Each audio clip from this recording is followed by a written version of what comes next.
तपती गर्मी में खुद को बहुत तपाया है, तब जाकर हमने 2 वक्त का खाना खाया है।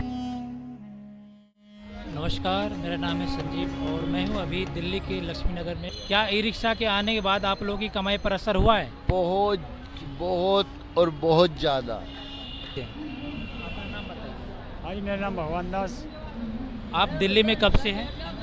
हो गए हमें करीब 12 साल। 12 साल। तो आप रोज़ का कितना कमा लेते हैं?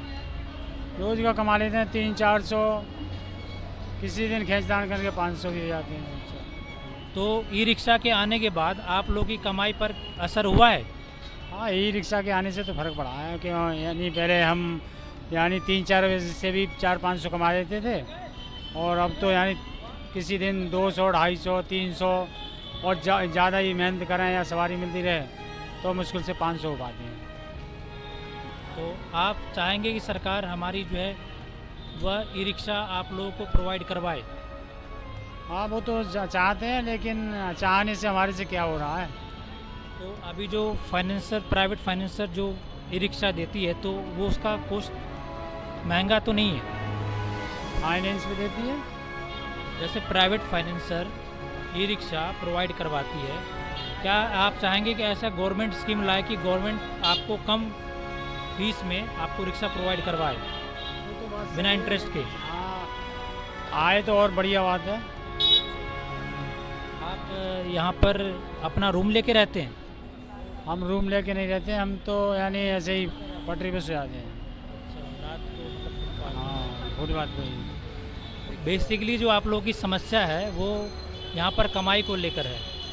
क्या ई रिक्शा के आने के बाद आप लोगों की कमाई पर असर हुआ है? बहुत बहुत और बहुत ज़्यादा।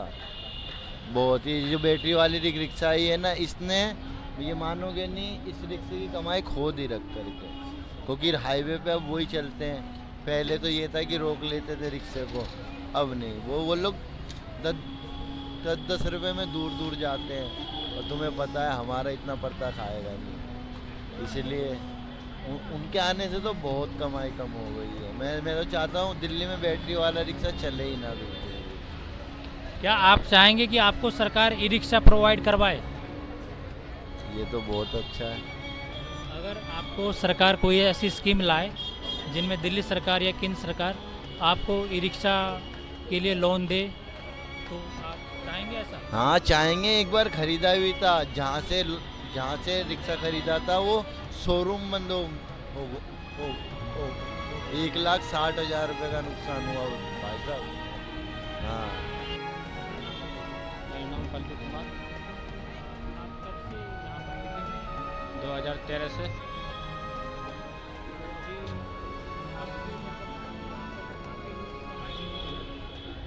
400, 500, 600, 700। बहुत नुकसान हो गया है।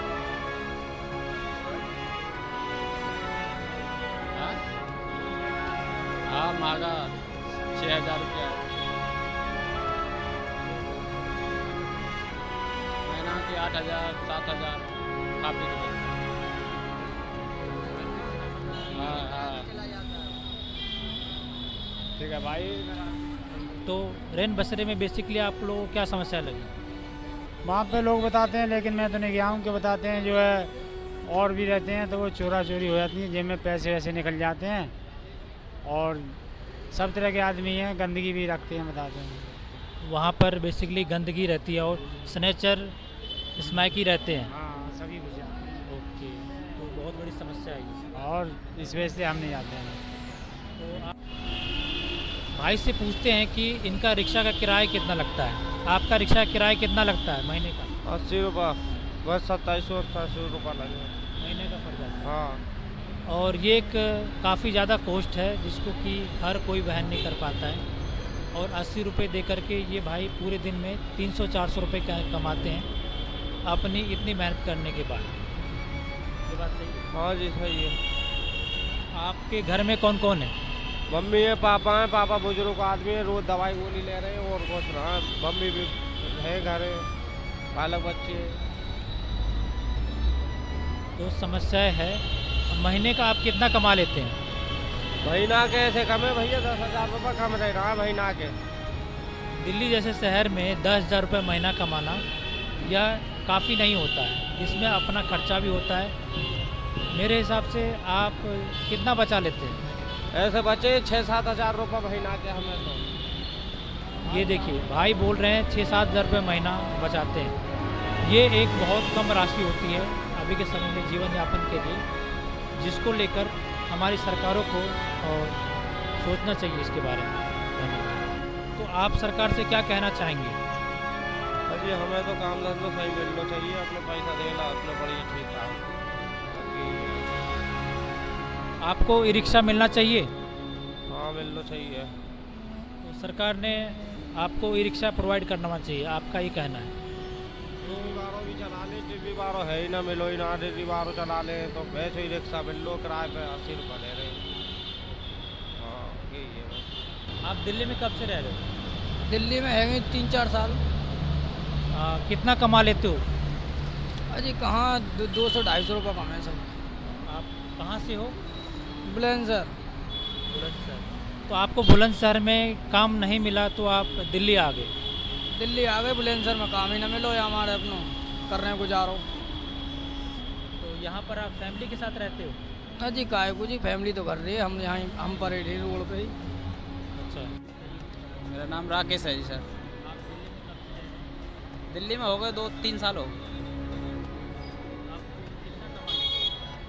ऐसे ही कमा लेते हैं 300-400 रुपये। हाँ जी। नहीं नहीं, कुछ नहीं होने वाला है, महंगाई दुनिया भर की है।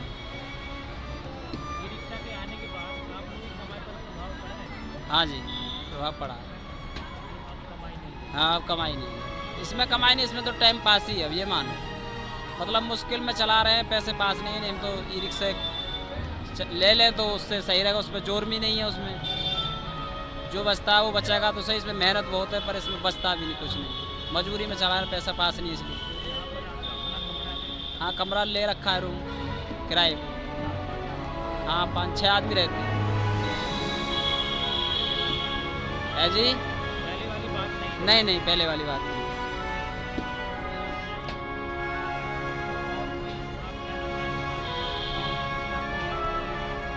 हाँ जी, हेल्प करनी चाहिए गरीब आदमी को। हाँ मिलनी चाहिए। हाँ जी। आप लोगों को कभी ई रिक्शा के लिए या फिर गवर्नमेंट ने आवेदन दिया हो, आपने कभी अप्लाई किया हो सरकारी स्कीम? नहीं नहीं, कोई नहीं। आप लोग कभी ट्राई नहीं किया? नहीं नहीं किस स्कीम आती रहती है? नहीं नहीं।